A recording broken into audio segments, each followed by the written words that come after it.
too much. Finally, someone who gets it. Finally, someone in the WNBA who understands this thing called...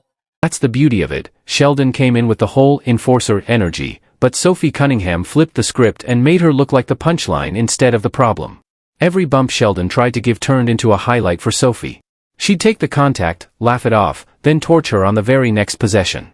It wasn't gritty defense, it was a blooper reel unfolding in real time.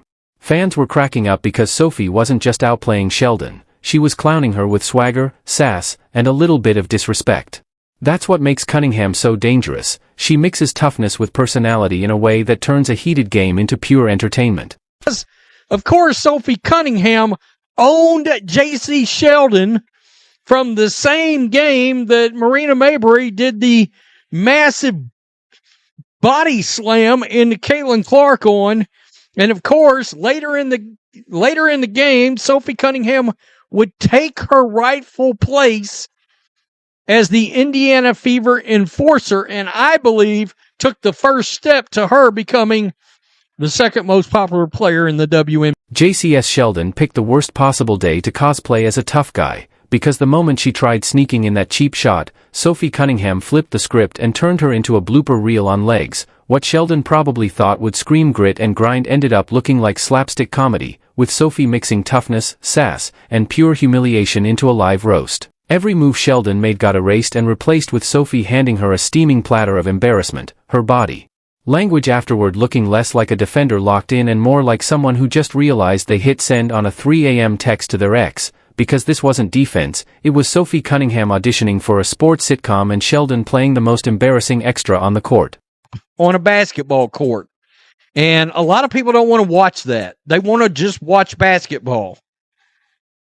Again, the league's been handed this miracle, this beacon of light, while it was down in some dungeon in the basement on life support, and it was never turned. Sophie Cunningham brings this vibe where she's all laughs and loyalty off the court, but the second you cross her between the lines, it's game over, and that switch flipped the moment Jacy Sheldon tried her cheap stunt. Sophie didn't just clap back, she dismantled her, turning what was supposed to be a tough act into a full-blown disaster that collapsed faster than a soggy fast food taco, leaving Sheldon's fake grit in shambles and making sure the lesson she delivered was loud, clear, and permanent. A celebration today in the WNBA dump. The Bongo Band playing all the classics as dump divers enjoy the fiesta. We will miss layups. Or my new personal favorite, it's the remix to Ignition, R. Kelly is in prison, and the WNBA. If you're enjoying the video, don't forget to leave a like and subscribe to the channel. Now let's get one thing straight, this wasn't your average on-court dust-up, this was Sophie Cunningham planting her flag, roaring like a lioness laced up in Nikes. The instant Sheldon tried her little cheap shot, Sophie fired back with an answer so sharp it echoed louder than the whistle, flipping the entire energy of the arena. The crowd felt it, the commentators knew it, and even Sheldon's sneakers looked about ready to walk themselves off the court in embarrassment. The funniest part? Sheldon really believed she was stepping into the role of intimidator, the enforcer, the tone setter. Instead, she marched straight into Sophie's personal blooper reel of humiliation. Lesson learned, don't poke the wrong competitor. All right, so here keep an eye on Clark and Jacy Sheldon, right? Clark trying to back down Sheldon. Sheldon fouls Clark.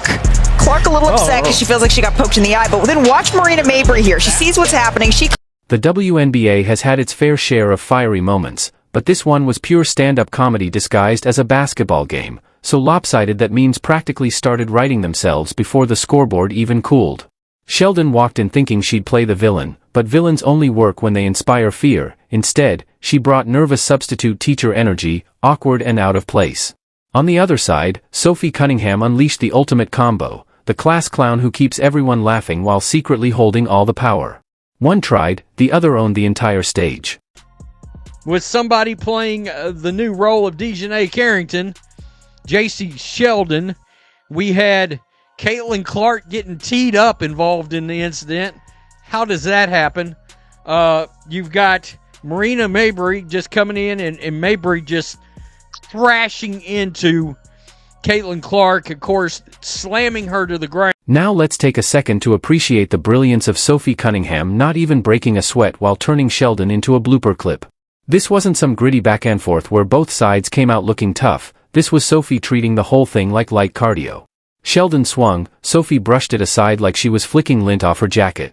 The contrast was so brutal it felt like a Netflix script, complete with the crowd going from gasps to laughter in real time. Nothing lands harder than watching someone set up their own downfall, and Sheldon delivered the perfect setup before face-planting into embarrassment. It was like a magician trying to pull a rabbit from a hat but yanking out a parking ticket instead. The build-up was there, but the payoff was pure comedy. If Sheldon thought this was her breakout "don't mess with me" moment, then congratulations, she broke out all right, straight into the group chat meme cycle for the rest of the week. Meanwhile, Sophie walked away with action hero swagger, the star strolling calmly from the explosion she just caused. And that's what makes it perfect. Sophie isn't just chasing points, she's making statements. This one read in bold letters, asterisk, "come at me sideways, you're leaving sideways." Asterisk Sheldon thought she was enforcing the law, but Sophie's the one who wrote it, passed it, and signed it into WNBA history. Of course, Marina Mabrey is going to get ejected because that was unwarranted. She literally came out of nowhere and chucked Caitlin Clark. There should be a flagrant one, of course, on Jacy Sheldon because she swiped her and hit her. And here's the kicker, this isn't even new territory for Sophie Cunningham. She's been quietly stacking a whole highlight reel of clapbacks, humiliations, and "don't mess with me" moments that hit harder than her threes.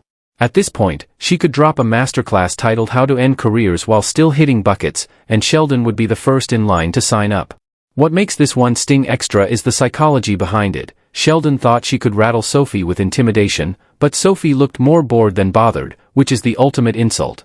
When you bring your best trick and the other person yawns before dismantling you, that's not just a loss, that's legacy damage. The memes started writing themselves in real time.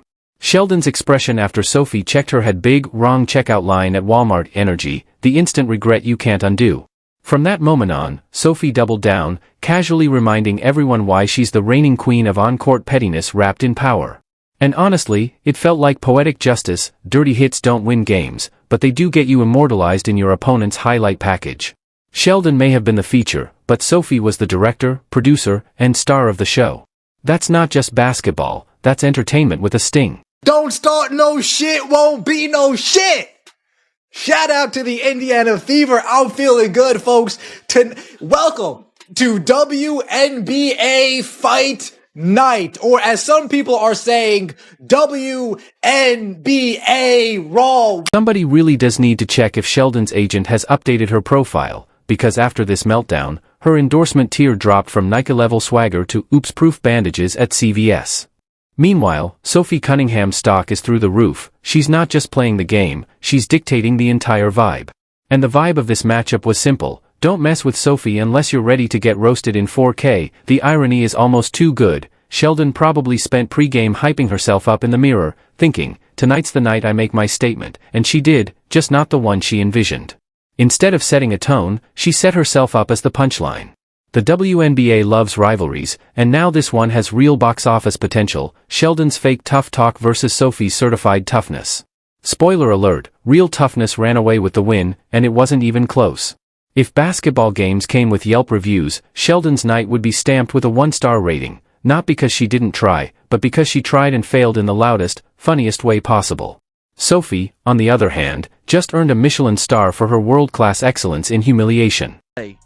Yesterday or the day before, we're talking about an incident once or twice a week, every week in this league. This was not physical play. That's Bush League bullshit. Street ball crap on a basketball court. And a lot of people don't want to watch that. They want to just watch basketball. Again, the league's been handed this miracle, this beacon of light, while it was down in some dungeon in the basement. And the best part is, Sophie's nowhere near finished. This was just another page in her ever-growing highlight reel of serving smoke with a smirk. Sheldon, on the other hand, is officially the cautionary tale, the clip every rookie will study and say, asterisk, yeah, maybe I'll just play it safe and stick to defense. Asterisk, what could have been a throwaway cheap shot became an instant classic because Sophie flipped it into a full-on comedy roast. And in sports, there's no sting sharper than realizing your only role was the punchline. The beauty of it all is how inevitable it felt. You could practically see Sheldon winding herself up like an old car with a busted engine, noisy, shaky, trying too hard. But the second she hit the gas, the whole thing stalled out in traffic. That's the gap between being intense and just being extra. Sophie is intense, controlled, lethal. Sheldon? She's extra, like showing up with pineapple on pizza and acting like she reinvented food. And here's the kicker, Sophie doesn't just survive when things get messy, she thrives. Chaos is her comfort zone. Some players crumble when the game gets chippy, but Sophie levels up, like she's been waiting for it. Sheldon tried to sling dirt, but Sophie turned it into a garden, and then built herself a throne right in the middle. Honestly, it was so smooth, you'd think Sophie had this moment marked on her calendar all season, *, embarrass Sheldon Day. *. Their game last year had great attendance and great energy, so I'm expecting the same tonight. But for myself, like, you don't take these opportunities for granted. Like, it's always fun to go to a new arena and a new place and enjoy it, and I expect the same here tonight. What really twists the knife for Sheldon is just how unbalanced the whole exchange was. She rolled in like a student sneaking in a giant cheat sheet, desperate and overprepared, while Sophie barely had to lift a finger to dominate. And casual dominance always stings worse than forced effort. It's like bragging about running a marathon, only to be breezed past by a grandma munching on a granola bar without even breaking stride. That's Sophie, effortless, unbothered, dismantling Sheldon's tough girl act without breaking rhythm. What was supposed to be Sheldon's gritty statement instantly devolved into her becoming a looping GIF factory. Social media lit up with memes, captions, and roasts. She went viral, just not in the Hall of Fame way she imagined, more like in the Humiliation Hall of Fame, with Sophie submitting the entry tape herself, and make no mistake, this didn't just protect Sophie, it elevated her. She stamped an exclamation mark on the whole thing, basically broadcasting to the league, *, try a cheap shot and I'll turn you into ESPN comedy gold. *, that's how you build a brand. While Sheldon's turning herself into the face of oops, Sophie's solidifying her reputation as the WNBA's undisputed clapback queen. It's poetic really, her career has always been built on energy, grit, and flair, and this saga slides perfectly into that highlight reel. Meanwhile, Sheldon might want to pull a magician act and erase her own name from the box score, but sorry, YouTube receipts last forever, and fans aren't letting this go. Zooming out, though, this wasn't just about two players, it was about storylines, the lifeblood of sports. The WNBA doesn't just thrive on buckets, it thrives on drama, and Sophie handed everyone fireworks. Sheldon thought she was sparking a rivalry, trying to write herself into a narrative as the fearless competitor. But rivalries only work when both sides bring equal firepower. Otherwise, it's just bullying flipped upside down. Sophie wasn't battling a rival, she was flicking away a mosquito. That's the painful truth, and fans wasted no time roasting Sheldon's collapse. Some joked her next endorsement deal will be for stain remover because Sophie left a permanent mark. Others suggested she swap sports entirely, badminton, maybe, something less contact-heavy. One savage even said she should pick up knitting since she's so good at weaving herself into other people's highlights. And the IKEA comparisons? Brutal. Complicated, wobbly, and guaranteed to collapse under pressure. That's where her reputation sits now, precarious, meme fodder, and in desperate need of a rebuild. Turn the corner. Oh, goes behind her back to find Howard. She can face up. She can put it on the deck. She has a nice jump shot. Like, she has everything.